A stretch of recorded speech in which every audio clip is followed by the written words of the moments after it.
Hey guys, what's up? MurderofBirds here, and I apologize for this review coming out a few days late. My internet was down for a few days, but it is back up now. I just finished reading the chapter, and it was a very solid chapter of Naruto. The build-up and speculations of how Naruto and Sasuke's battle is going to go down, the location, Sasuke's intentions and ideals of what it means for him to be Hokage. There was a lot of great things in this chapter. I really liked the beginning of how Naruto and Sasuke, stood off and, told each other off and then went off to go do their own thing.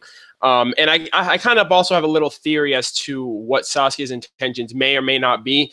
These are just, little thoughts and ideas that came up during this chapter. But yeah, so starting off, Naruto and Sasuke. It seems like Sasuke is really hell-bent on trying to change this world and, create this revolution that he has up in his head. And it's going to be hype. Like, I already know, like, I don't know how things are going to go down, but I know this battle is going to be hype just by how things went about this chapter. And I feel like at least it was done very well. Sasuke, he has the tailed beasts, and that Naruto, since Naruto has the chakra of the tailed beast inside of him, Naruto also must die for his plans to be forwarded.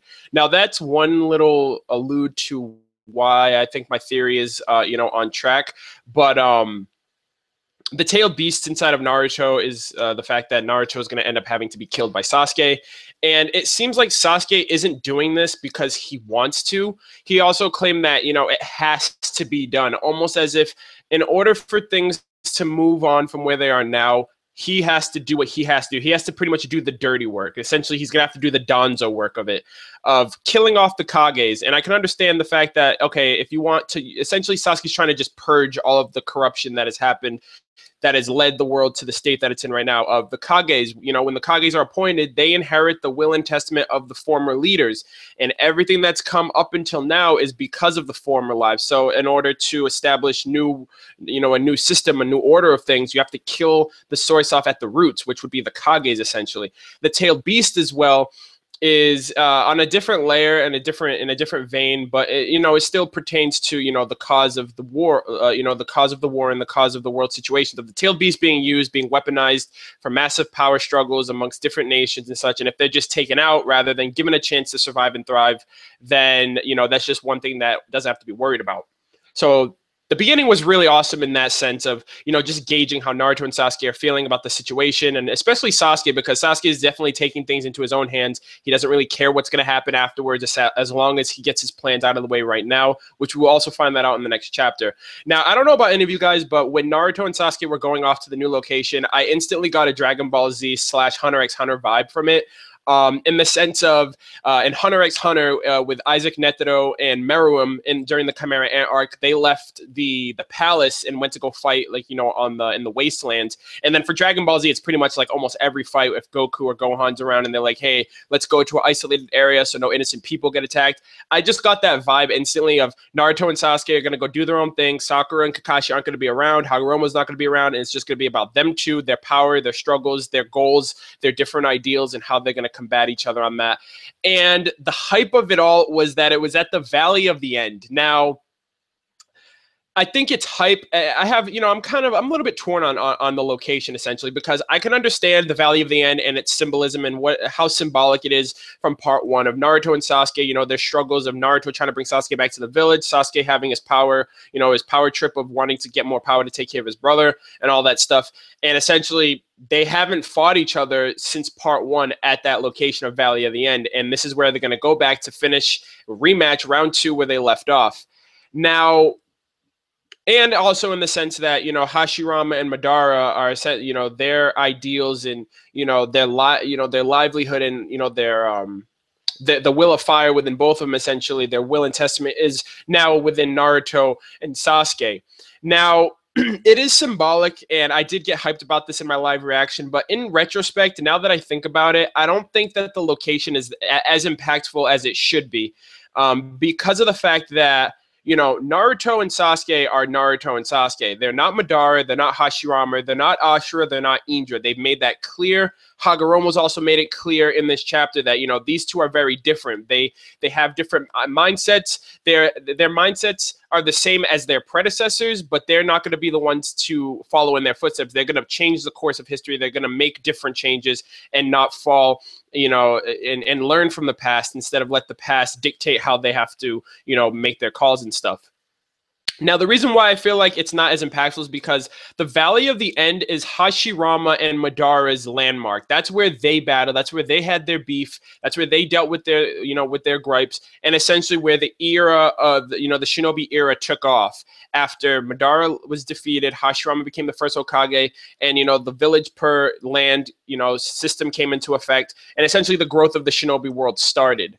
Now, for Naruto and Sasuke, I would have thought it would have been a lot better for these two to have their own landmark, to essentially battle where they are right now, fighting essentially for the future of the Shinobi world. And this would be a new landmark to illustrate a new era or a cornerstone in the Shinobi history of, okay, back in the day, Hashirama and Madara had this feud where down the line, the predecessors, their successors, their descendants were able to change the course of their history, to change the world, to change Shinobi history, and essentially create a new era. And that would be essentially, it would be kind of cool if they would have named it the Valley of the Beginning, as Madara and Hashirama is the Valley of the End. I just thought it would have been a lot better in terms of, Naruto and Sasuke. Yeah, they might be the reincarnations of Ashura and Indra. Yeah, they might have had the same ideals, but these two are definitely going to change and be different and not follow in the footsteps of the faults of the past. So that's essentially one of the things that I thought of, and essentially was mainly the bulk of the episode for me in terms of what I was expecting and what I can look forward to. From there, Sakura, man. Page 9. I just want to say, if any of you guys haven't seen my live reaction, my page 9 live reaction is ridiculous. I almost had a freaking heart attack. I thought Sasuke killed Sakura, and I was like, oh my god, no, like what the hell, like what? I couldn't process it. And then when I flipped the page, I felt like a huge weight was lifted off my shoulders because my heart was literally not in the right spot. A lot of people give crap for Sakura, but for Sasuke to kill her, like straight out just kill her after everything, I just felt like I was like, damn, shit's real. So Sakura, man, I felt she backpedaled so badly this chapter. I felt she backpedaled immensely with, her just talking and crying and, showing no action essentially to how badly she feels about Sasuke. Like, this was part 1 backpedaling development of, Sakura's made some significant improvements. Yeah, she had her battle with Sasori, with Lady Chiyo. She had her training under Tsunade. She has mitotic regeneration. She's a lot better of a ninja in terms of being a medical ninja and a ninja on the forefront for the war, standing besides Naruto and Sasuke against, all the forces that they've had. Her and Obito helped Sasuke, come back from that other dimension, all that. She's been relevant and she's been important. But then when shit like this happens, where at the end of the day she just falls back to crying for Sasuke of, I love you, Sasuke, please don't leave, we can be Team 7 forever. Like, she's living in a fairy tale world. She really is at this point. Like, life is not that simple. Love doesn't just pop out of nowhere like that. And you can't just put aside the situations and the serious business that needs to go down because, oh, I love Sasuke, or I don't want things to I don't want us to break apart. That's reality. And that's why you'd rather be in, that's why you're in reality and not in an infinite Tsukuyomi, you're not in a Genjutsu. So that in of itself was already a bother to me. Kakashi's also fodder. He has no Susanoo. He's got no Sharingan. He's pretty much on the sidelines right now. But I liked Sasuke this episode. He was very blunt in the sense that, he still found Sakura annoying, which even at this point, I'm getting really sick and tired of her because, when it comes to Sasuke, she falters. Part 1, and even at the Iron Bridge with Sasuke after he killed Danzo, she tried to make moves and she couldn't. And even now, she's not making moves. She's not making action. When she looked at Sasuke and she had tears coming down her eyes, I would have been so gassed if she got up and ran to him and started shaking him or just enacted some type of physical reaction than just sitting there and crying. And if she had told Naruto, please bring him back, I would have been fucking done. I would have turned my computer off and I would have went to bed because essentially that's almost what it would have gone to. I felt like if Sasuke didn't use Genjutsu and knock her out, that's essentially what it would have led to, or she would have just puppy dogged them all the way to the Valley of the End. So for Sakura, facepalm for Sakura this chapter. I'm sorry for any of you guys who feel different, but that's essentially how I feel about that. But Sasuke kept it real this chapter, called her annoying, called her out on, I have no reciprocation of the feelings that you have for me. Therefore, you shouldn't feel the same way. You shouldn't feel any type of love towards me because I don't feel any type of love towards you. And, he did get very dark, very serious about, claiming that Sakura's feelings are just the feelings of what could have been in the past, but didn't end up transpiring from there. And he like I said, I feel like Sasuke at this point is really putting the entire burden of the future. And I don't think it's as dark and as sinister as people are letting on to be, because especially what Hagoromo said this chapter, he mentioned, he hopes at the end of everything that they can transform their hatred into love, that he prays that they can reclaim the love that they've lost. And I felt like, in a sense, that could be true and that could come to fruition.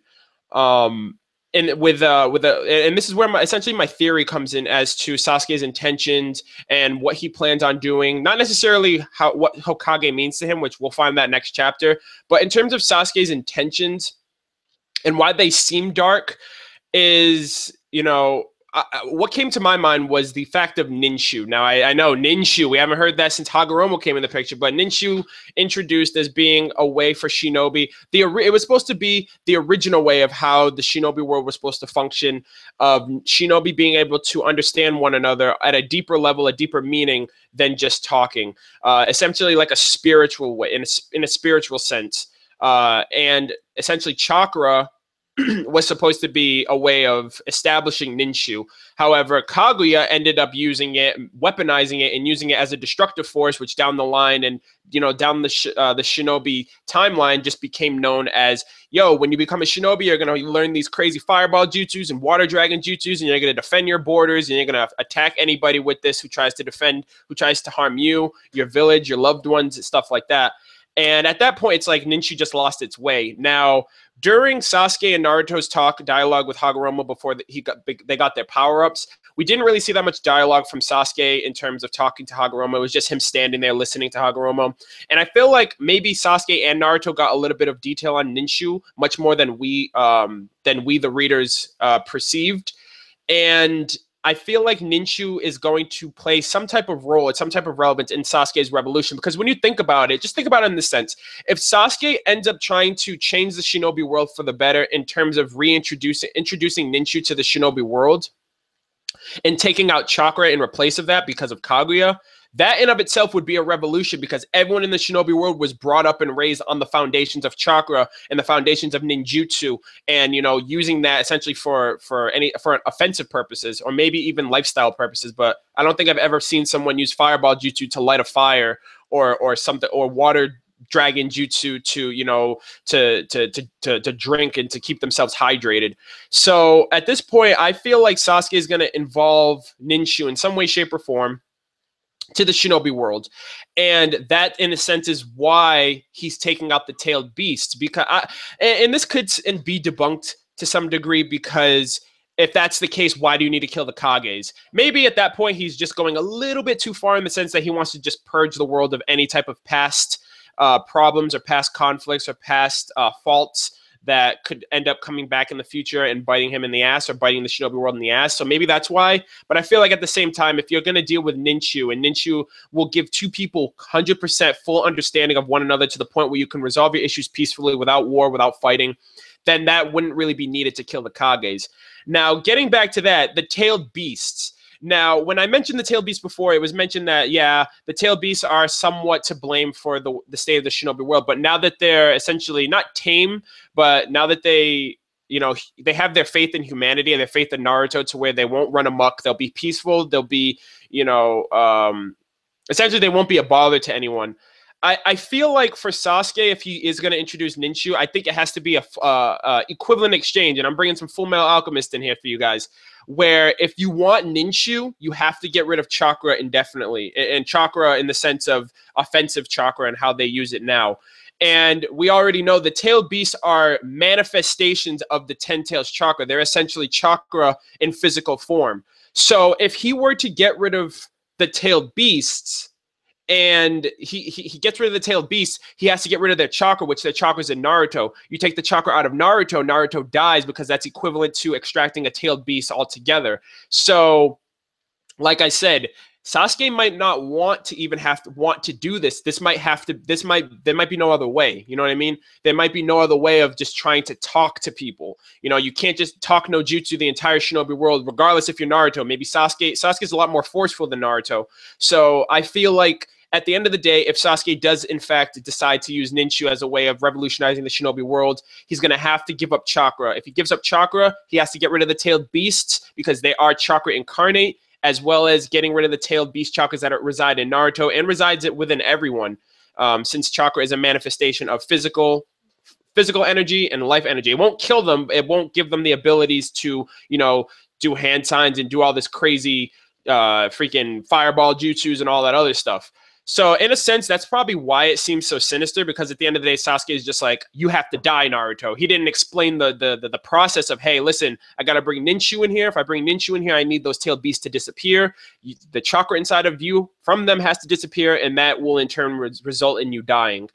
But like I said, that's just a theory. It's the most sensible thing that I could think of that would make sense to some degree, because other than that, if literally Ninshuu has nothing to do with it and Ninshuu is just brought up as an ass pull from Kishimoto, then I have no idea what the fuck Sasuke's talking about, and I'll be informed as much as you guys are next week. But that's basically what I feel. I feel like Ninshuu is going to be referenced to some degree. Maybe Hagoromo had a talk with Sasuke, and Sasuke has a deeper level of how to go about this revolution in a peaceful manner to some degree. I don't know about the Kages, him killing them. But as far as the tailed beasts go, Naruto's just created a bond with these tailed beasts where he sees them each as an own being and deserves to live and doesn't deserve to, disappear or not exist because the humanity, it's the best for humanity. Everyone could essentially live in harmony and live in peace, especially after the Shinobi War and after going through everything that's happened with Kaguya, with Obito, with the Akatsuki, with Madara. After dealing with all this, at this point, it's just Sasuke's in the way. And if Sasuke has a way of dealing with it and Naruto doesn't like it, obviously they're going to butt heads. But great chapter overall. A lot of suspense, a lot of build-up. Looking forward to a lot of things that are coming in the next few chapters with this fight going down, with Sasuke's intentions of Hokage and, his ideals of Hokage and his revolution being revealed next episode. Depending on the shock value of his reveal, I wonder how Naruto is going to react and if the battle itself is going to start next week or the week after. But with that being said, thank you guys for checking out my video. I really appreciate it. Let me know your thoughts on the chapter, what you liked about it, what you're looking forward to, what you think Sasuke's overall goal is, his intentions. Be sure to thumbs up if you enjoyed, subscribe if you're new to my channel, and I will catch you guys next week. Take care.